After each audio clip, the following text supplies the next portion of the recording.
नमस्कार मित्रों, मैं डॉक्टर पूजा शर्मा आप सभी का मेरे YouTube चैनल पे हार्दिक स्वागत करती हूँ, अभिनंदन करती हूँ।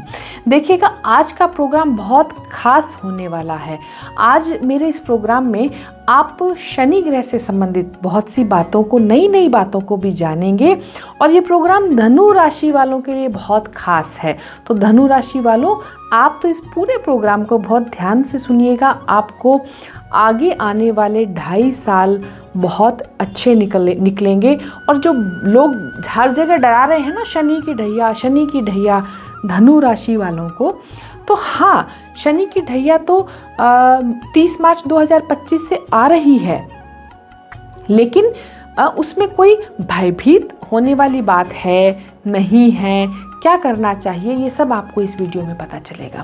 तो देखिएगा, स्क्रीन पे आप पहले इसको समझिए। मैं एक चित्र दिखा रही हूँ कि अभी वर्तमान में शनि आपके 3rd हाउस में चल रहे हैं मित्रों, और 30 मार्च को ये आपके 4th हाउस में आ जाएंगे, यानी सुख भाव में प्रवेश कर जाएंगे।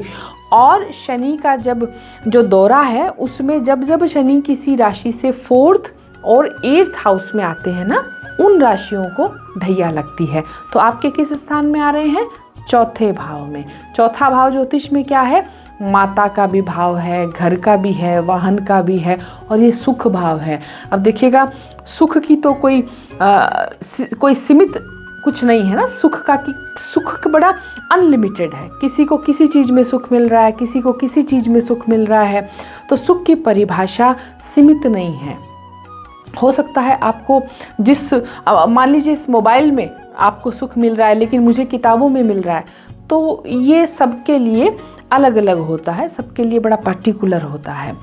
अब देखिएगा मित्रों कि जो शनि है ना, ब्रह्मांड में, ऋग्वेद में हमारे बताया गया है कि ब्रह्मांड में सभी चीज़ें, जितनी भी ब्रह्मांड में चीज़ें हैं, वो ऋत व्यवस्था के द्वारा, ऋत के कानून के द्वारा, ऋत इसको कहा गया, ऋत इस कानून के द्वारा सब अपना अपना काम करती हैं।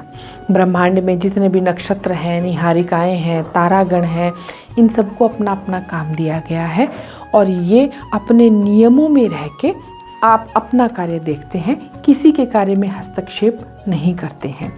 ठीक इसी तरीके से शनि महाराज को क्या काम दिया गया है? इनको कर्मों के लेखे जोखे का काम दिया गया है। ये हमारे कर्मों का हिसाब रखते हैं, राइट।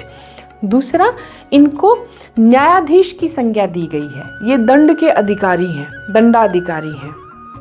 यही कोई अच्छा कर्म करने पे उसको प्रशंसा करते हैं, उसको अवार्ड देते हैं, और यही कोई बुरा कर्म करने पे भैया उसको दंड भी देते हैं। इसलिए मैं हमेशा कहती हूँ कि कर्मों में शुचिता होना बहुत आवश्यक है। हमारे कर्म मनसा वाचा कर्मणा शुद्ध होने चाहिए, बहुत ध्यान से। इसीलिए हमें यम और नियम दिए गए कि भैया तुम्हारे कर्मों में कैसे शुचिता आएगी, तुम यम और नियम समझो। खैर, किसी वीडियो में मैं यम नियम की भी बात करूँगी।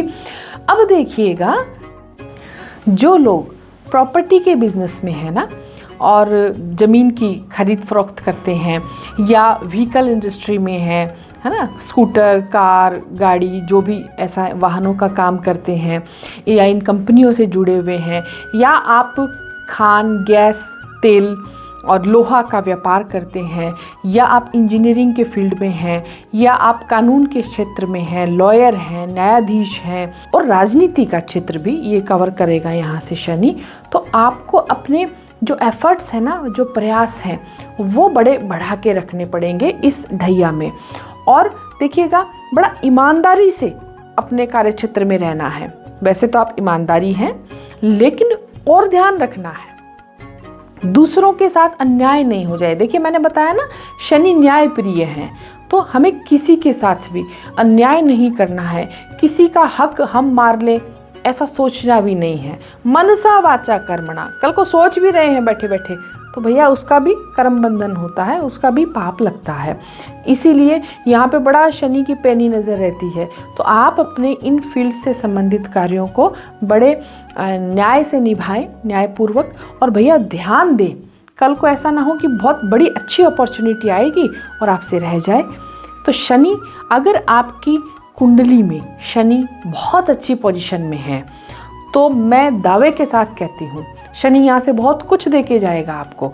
और मान लीजिए दुर्भाग्यवश शनि की स्थिति कुंडली में अच्छी नहीं है तो हमें बहुत कुछ छोड़ना भी पड़ता है, बहुत कुछ हमसे छिन भी जाता है। कई बार लोगों को आप देखते हो मकान बेचना पड़ जाता है किसी ऐसी परिस्थिति में।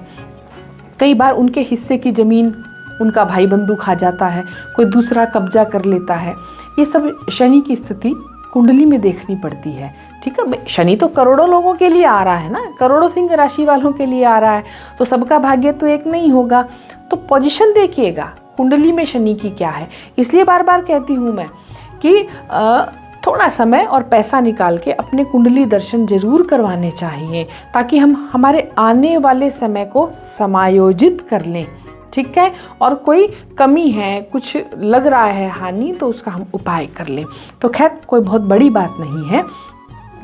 अब देखिएगा, ये आपका जो 4th हाउस है ना, यहाँ पे शनि रह के आपको एक तो कहेगा कि भैया अपनी आंखें खोल के रखो, अवसर आए ले लो। दूसरा, स्ट्रगल तो बढ़ता ही है यहाँ पे, है ना, क्योंकि 4th हाउस में वो बैठा है और 7वीं दृष्टि से वो कार्य क्षेत्र को देख रहा है ना। तो कुछ भाग दौड़ होने लगती है, कुछ यात्राएं होने लगती हैं। कई बार ऐसा भी लगता है कि मैं व्यर्थ ही दौड़ा, लेकिन कोई बात नहीं, 4 काम आपके सामने हैं, आप देखभाल कीजिए। 4 में से 1 ही तो आप कर पाएंगे, 2 कर पाएंगे। तो ऐसा ना सोचिए कि बाकी 2 के लिए मैं व्यर्थ गया, ऐसा कुछ भी नहीं है। चौथा, ये सुख भाव है ना, तो सुख के लिए आप प्रयास करेंगे इन 2.5 सालों में। छोटा घर है, मैं बड़ा ले लूँ, छोटी गाड़ी है, मैं बड़ी कर लूँ, मुझे और बड़ा चाहिए, और बड़ा चाहिए, ऐसे भाव मन में आने लगेंगे। बड़े व्यग्र रहेंगे आप कि मैं कोई ज़मीन का टुकड़ा खरीद लूँ, मैं कहीं खेती कर लूँ, मुझे कुछ अपनी प्रॉपर्टी बढ़ानी है।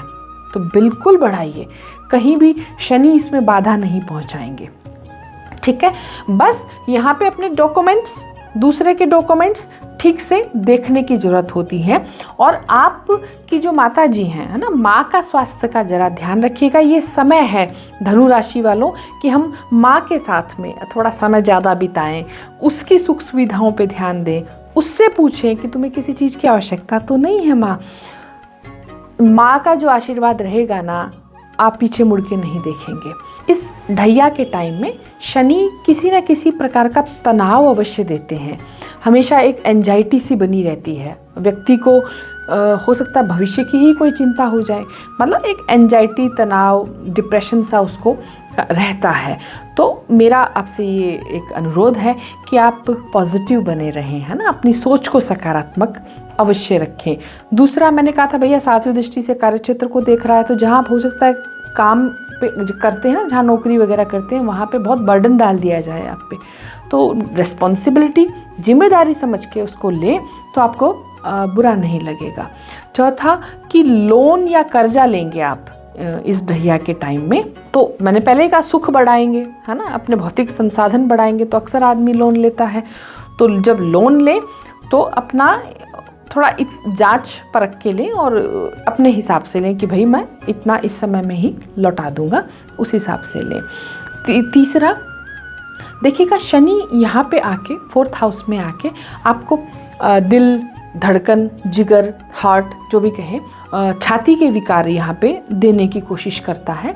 तो क्योंकि ऐसे लोगों का कफ बहुत बिगड़ जाता है, तो छाती के विकार आ जाते हैं। हार्ट संबंधित जो भी है, आप अपना ध्यान रखें, अपनी सेहत का ध्यान रखें, खान पान का ध्यान रखें, वॉक करते रहें। शनि चाहता है कि ऐसा व्यक्ति जो है जिसके लिए मैं विशेष, जिस पे अभी मेरी नज़र है, वो योगाभ्यासी हो।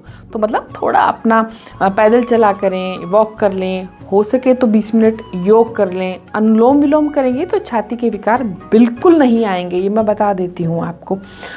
चौथा, कि लगभग मोटा मोटी मैंने आपको सब कुछ समझा दिया है। अगर उपाय के तौर पे मैं आपको बताना चाहूँ तो शाम को, शनिवार की शाम को पीपल के वृक्ष के नीचे आप सरसों के तेल का दिया लगाना आरंभ कर दें और वहाँ पे भगवान नारायण से, वो देखिए शनि जो पीपल का पेड़ वृक्ष है ना, वहाँ सभी देवी देवताओं का वास है। बहुत अच्छी रेमेडी है ये। इसी बहाने मंदिर जाना भी आपका शुरू हो जाएगा। दान करना चाहिए शनि से संबंधित। तो अगर आपको शनिवार को कोई काली गाय मिल जाए, जहाँ काली गाय का स्थान हो, शनिवार को जाइएगा और शाम को उसका पूजन कीजिएगा और उसे 5 मोतीचूर के लड्डू खिलाइएगा और उसके जो दोनों सींग हैं गाय के, उनमें 5 आटे मोली के अवश्य लगाइएगा। ठीक है, मोली के आटे लगा दिए, उसको 5 लड्डू खिलाए, दिए से उसकी आरती करी और एक प्रदक्षिणा कर लीजिएगा। ये शनि की सटीक रेमेडी है। काली गाय का जो पूजन है, शनि अपनी पीड़ा को बहुत बहुत बहुत कम कर देता है। तो इसी के साथ नया साल आपको खूब खूब मुबारक, शुभकामनाएं। अपना ध्यान रखिएगा। नमस्कार।